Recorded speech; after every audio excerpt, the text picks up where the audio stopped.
Երբ Հիսուս այսպես խոսեց, աշակերտներով հանդերձ ելավ գնաց Կեդրոնի ձորի մյուս կողմը։ Այնտեղ մի պարտեզ կար, որ մտան ինքը և իր աշակերտները։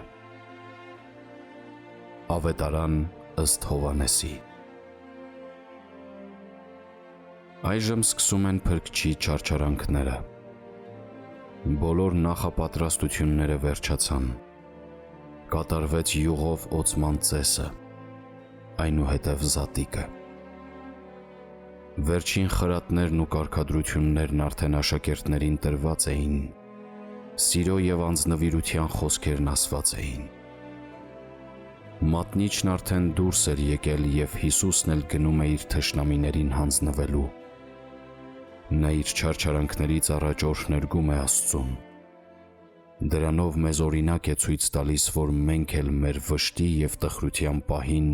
Տիրոջը գովաբանենք։ Հիսուս իր աշակերտների հետ միասին Աստծուն փառաբանելով դուրս ելավ Երուսաղեմից։ Քաղաքը զրկվեց ոչ միայն նրա ներկայությունից,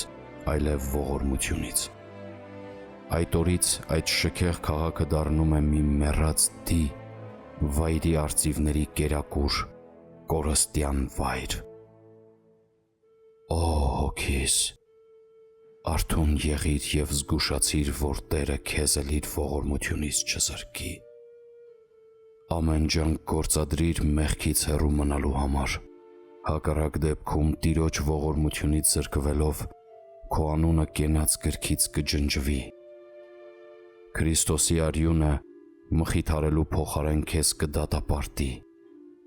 Սուրբ Հոգին քեզ կլքի և քեզանում կարմատավորվեն չար ձգտումներն ու տխուր մտքերը։ Աստծո ողորմությունից զրկվելով, ով իմ հոգի, կորստյան որդի ես դառնում։ Հիսուս գնաց Կեդրոնի ձորի այն կողմը, դեպի Ձիթենյաց լեռը։ Կեդրոն նշանակում է խավար, և իրավ դա մի խավար, զարհուրելի ճանապարհ էր, որով այդ սարսափելի գիշերը Հիսուսն էր անցնում։ Այս ճանապարհը նրան հասցրեց այն տեղը, ուր նա ասաց. «Հոգիս տխուր է մահու չափ», որտեղ նա մեր հոգիների փրկության համար աղոթում էր և իր քրտինքը արյան կաթիլների պես գետին էր թափվում, որտեղ բոլոր աշակերտները նրան լքեցին, որտեղ Հուդան նրան մատնեց, որտեղ նա արժանացավ արհամարհանքի, ատելության և հայհոյության։ Այս ճանապարհը ի վերջո նրան հասցրեց Գողգոթա, որտեղ նրա թշնամիների մտադրությունն իրագործվեց։ Փրկիչը չարչարանքների այս ճանապարհն անցնում է անձայն և անտրտունջ, ինչպես մի գառ, որ մորթվելու է տարվում։ Այստեղ պետք է մտաբերենք Հիսուսի այն խոսքը, թե ով կամենում է իմ ետևից գալ, թող իր անձը ուրանա,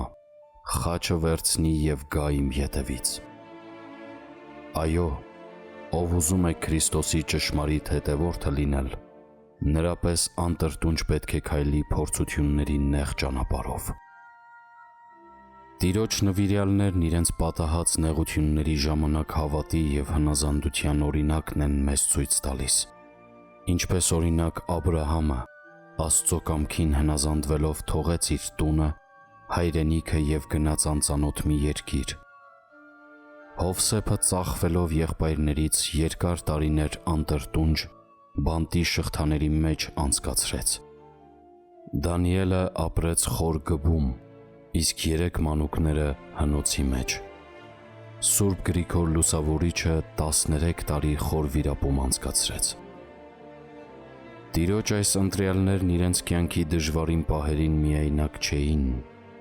Այդ ընթացքում նրանց առաջնորդն ու պաշտպանը Տերն էր։ Այդ փորձությունները թեև ծանր էին,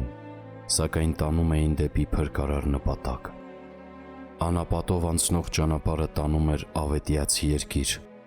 Գողգոթայից այն կողմ Ձիթենյաց լեռն էր, որտեղից Հիսուսը երկինք համբարձվեց և նստեց Հոր աջ կողմում։ Այո, Տիրոջ ճանապարհներով խավարից դեպի լույսն ենք անցնում, մահից դեպի հավիտենական կյանքն ենք ընթանում։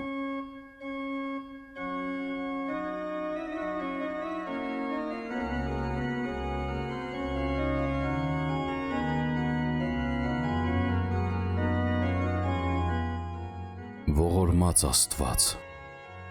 Տեր կդառատ, խորապես ցավում և զղջում եմ մեղքերիս, գործած հանցանքներիս համար, որոնց համար արժանի եմ պատժի, բայց հույսս քո մեծ ողորմածությունն է։ Տեր Աստված, հոգիս դարձրու այնպիսին, որ քո բարության համար կարողանամ սրտանց շնորհակալություն հայտնել։ Ինձ մի թող և մի լքիր, այլ առաջնորդիր կամքիդ համաձայն։ Կամքդ ինձ անհայտ է, եթե հարկավոր է, ինձ անցկացրու փշոտ, մռայլ ճանապարհներով և ուժ ու կարողություն տուր արժանապատիվ անցնելու այն։ Եթե մոտ է վերջին ժամս, այցելիր ինձ և հիշեցրու չարչարանքներիդ ու մահվանդ մասին, որով մեղավորներիս փրկություն շնորհեցիր։ Թող քո հանդեպ ունեցած հաստատուն և մեծ հավատքով այս աշխարհը լքեմ